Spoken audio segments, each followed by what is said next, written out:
The Gift of the Magi by O. Henry. $1.87. That was all. And 60 cents of it was in pennies. Pennies saved 1 and 2 at a time by bulldozing the grocer and the vegetable man and the butcher until one's cheeks burned with the silent imputation of parsimony that such close dealing implied. 3 times Della counted it, $1.87, and the next day would be Christmas. There was clearly nothing to do but flop down on the shabby little couch and howl. So Della did it, which instigates the moral reflection that life is made up of sobs, sniffles, and smiles, with sniffles predominating. While the mistress of the home is gradually subsiding from the first stage to the second, take a look at the home. A furnished flat at $8 per week. It did not exactly beggar description, but it certainly had that word on the lookout for the medicine-y squad. In the vestibule below was a letter box into which no letter would go, and an electronic button from which no mortal finger could coax a ring. Also appertaining thereunto was a card bearing the name Mr. James Dillingham Young. The Dillingham had been flung to the breeze during a former period of prosperity, when its possessor was being paid $30 per week. Now, when the income was shrunk to $20, though, they were thinking seriously of contracting to a modest and unassuming D. But whenever Mr. James Dillingham Young came home and reached his flat, above he was called Jim, and greatly hugged by Mrs. James Dillingham Young, already introduced to you as Della, which is all very good. Della finished her cry and attended to her cheeks with the powder rag. She stood by the window and looked out dully at a gray cat walking a gray fence in a gray backyard. Tomorrow would be Christmas Day, and she had only $1.87 which to buy Jim a present. She had been saving every penny she could for months, with this result. $20 a week doesn't go far. Expenses had been greater than she had calculated. They always are. Only $1.87 to buy a present for Jim. Her Jim. Many a happy hour she had spent planning for something nice for him. Something fine and rare and sterling. Something just a little bit near to being worthy of the honor of being owned by Jim. There was a pier glass between the windows of the room. Perhaps you have seen a pier glass in an $8 flat. A very thin and very agile person may, by observing his reflection in a rapid sequence of longitudinal strips, obtain a fairly accurate conception of his looks. Della, being slender, had mastered the art. Suddenly she whirled from the window and stood before the glass. Her eyes were shining brilliantly, but her face had lost its color within 20 seconds. Rapidly, she pulled down her hair and let it fall to its full length. Now there were 2 possessions of the James Dillingham Youngs in which they both took a mighty pride. One was Jim's gold watch that had been his father's and his grandfather's. The other was Della's hair. Had the Queen of Sheba lived in the flat across the air shaft, Della would have let her hair hang out the window some day to dry just to depreciate Her Majesty's jewels and gifts. Had King Solomon been the janitor, with all his treasures piled up in the basement, Jim would have pulled out his watch every time he passed, just to see him pluck at his beard from envy. So now Della's beautiful hair fell about her, rippling and shining like a cascade of brown waters. It reached below her knee and made itself almost a garment for her. And then she did it up again, nervously and quickly. Once she faltered for a minute and stood still, while a tear or two splashed on the worn red carpet. On went her old brown jacket. On went her old brown hat. With a whirl of skirts and with the brilliant sparkle still in her eyes, she fluttered out the door and down the stairs to the street. When she stopped, the sign read, M.M.E., 𝘍𝘪𝘬𝘠, hair goods of all kinds. One flight up, Della ran, and collected herself, panting. Madam, large, too white, chilly hardly looked the 𝘍𝘪𝘬𝘠. "Will you buy my hair?" asked Della. "I buy hair," said Madame. "Take your hat off and let's have a sight at the looks of it." Down rippled the brown cascade.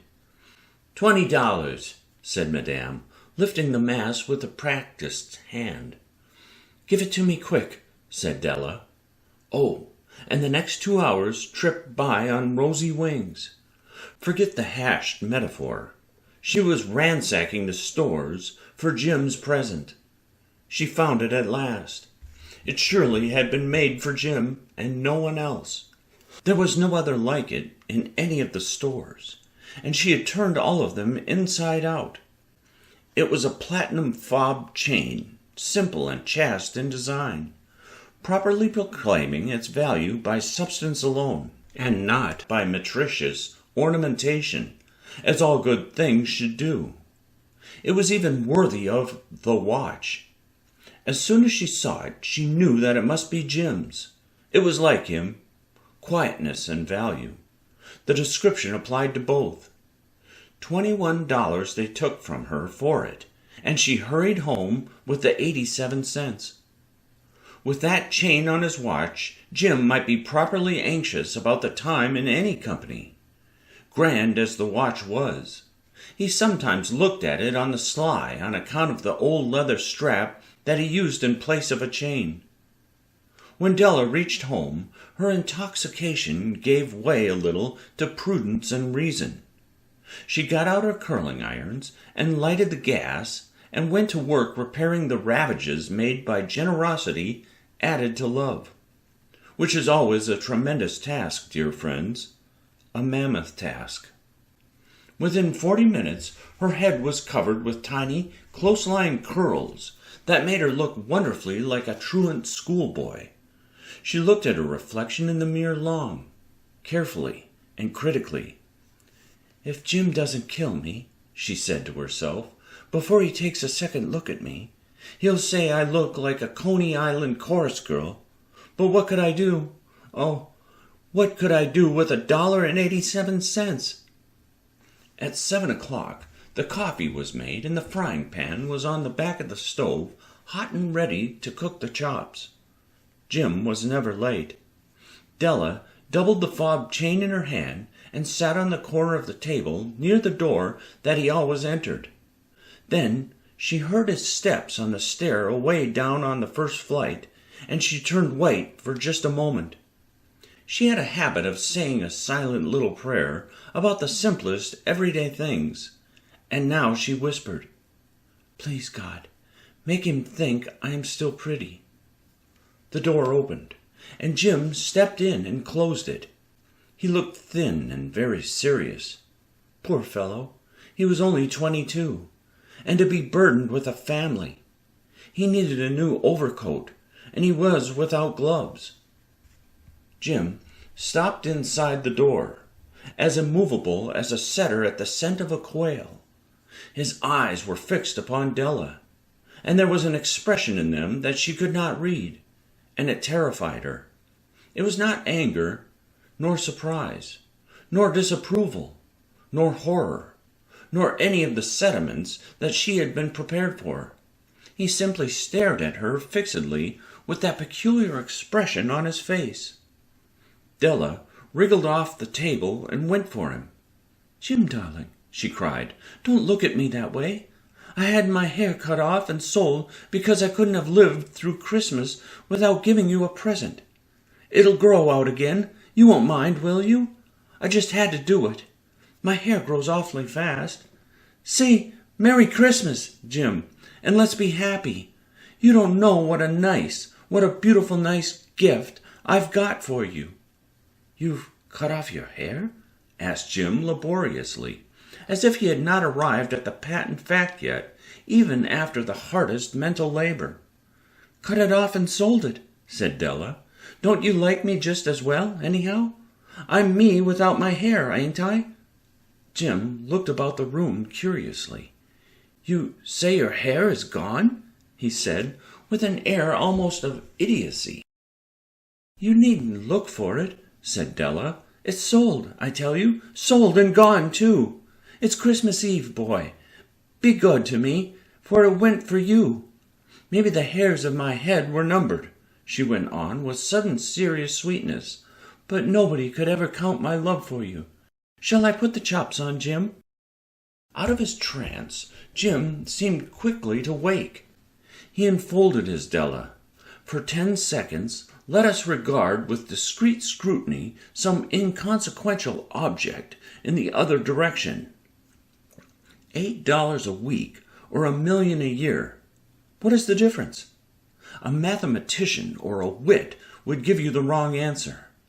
The Magi brought valuable gifts, but that was not among them. This dark assertion will be illuminated later on.